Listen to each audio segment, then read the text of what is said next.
Les autorités éducatives s'efforcent de trouver une nouvelle date de reprise partielle des cours après le faux départ du 2 juin dernier.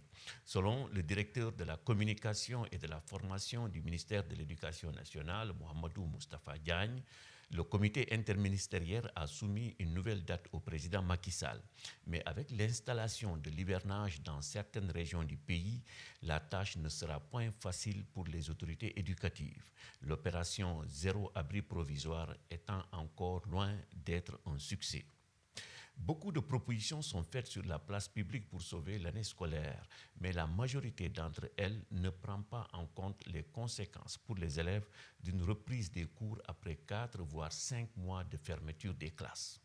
Les élèves ne sont pas logés à la même enseigne. Les héritiers ont pu suivre leur instruction grâce au dispositif L'école à la maison.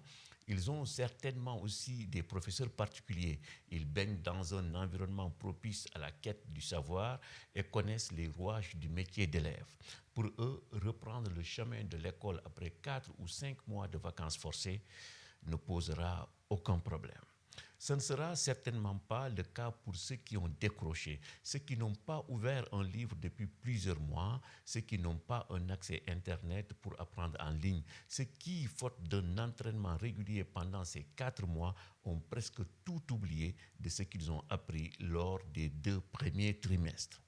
On ne connaît pas leur nombre, mais Dieu sait qu'ils constituent un gros bataillon. C'est dire que toute proposition de reprise des cours pour sauver l'année scolaire par l'organisation des différents examens doit prendre en compte ces paramètres, faute de quoi l'école de la République accentuera littéralement le darwinisme éducatif, c'est-à-dire la sélection des élèves les plus aptes, ce qui est contraire à la philosophie de l'école de la République. Ce qui est attendu de l'école de la République, justement, c'est, entre autres, de démocratiser l'accès et la réussite des élèves.